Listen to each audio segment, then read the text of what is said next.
আমাদের মাননীয় প্রধানমন্ত্রী প্রথম যে কাজটি করলেন, এই সরকার যে কৃষি বান্ধব সরকার, সেটাকে মাথায় রেখেই কিন্তু শুধু 10,000 টাকা কৃষি ঋণ নয়, এই ঋণে যে সুদ আছে সেই সুদ সম্পূর্ণ মওকুফ করার ঘোষণা দিলেন। যে বিগত দিনে এই কৃষকদের উপর নির্যাতন হয়েছিল, নিপীড়ন হয়েছিল। উনি জানেন, ওনার পিতা যখন এই রাষ্ট্র ক্ষমতা এসেছিল তখন থেকে উনি বুঝেছেন যে জিয়াউর রহমানের দেশকে বাঁচাতে গেলে কৃষককে বাঁচাতে হবে, কৃষককে স্বনির্ভর করতে হবে। সেই শুরু হয়েছে 1977 সাল থেকে।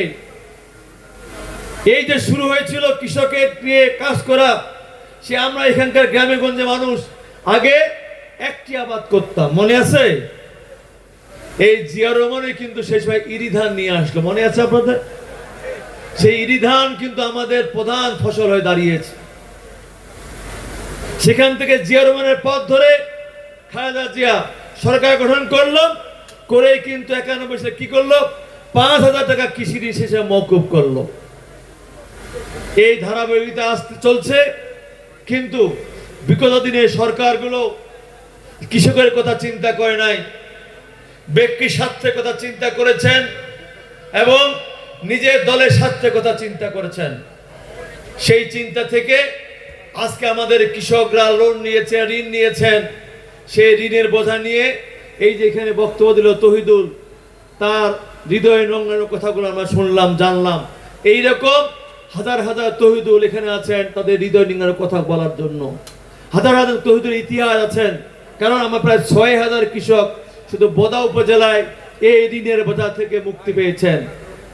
আজকে তাই আমি শুধু মনে করি, আমি চিঠি পেয়েছেন, চিঠি শেষ নয়।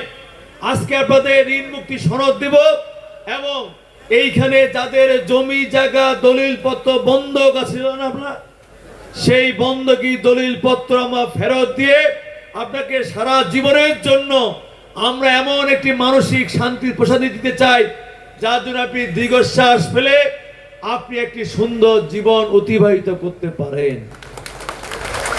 আজকে তারেক রহমান একটি বারবার কথা বলেন, বাংলাদেশ কৃষি নির্ভর বাংলাদেশ, শতকরা 80% মানুষ কৃষক। এই আমার বোধহয় বলেন তো, কৃষিকাজ ছাড়া কিছু আছে? কৃষিকাজ ছাড়া কিছু নাই। এই কৃষক যদি কৃষিকাজ করবে না পারে ঠিক মতো, তাহলে কিন্তু আমাদের সব শেষ। এই যে মাঝে মাঝে শুনেছ সারের নাকি, সার নিয়ে নাকি টুকটাক সমস্যা হচ্ছে, তাই না? আমি এখানেও বলতে চাই, এখানে আমাদের ডিসি ম্যাডাম আছেন, আপনি বিষয়গুলো খতিয়ে দেখবেন। আমাদের সরকারের পর্যাপ্ত সার মজুদ আছে। বিগত দিনের মতো কেউ যদি কারসাজি করতে চায়, আমাদের ঘোষণা, তাকে এক্ষণেই আইন প্রয়োগ করে সমস্ত টাকাদের তুলে দেবেন। আমাদের সরকার কৃষি বান্ধব সরকার, সে যে দলের হোক, যে মতের হোক, যে ধর্মের হোক, এই ক্ষেত্রে আমাদের কোনো ছাড় নাই, আমাদের কোনো আপোষ নাই। আজকে আমরা কৃষি ঋণ মওকুফ করেছি, আমরা দেখি নাই সে কোন দল করে, আমরা বুঝি নাই সে কোন ধর্মের।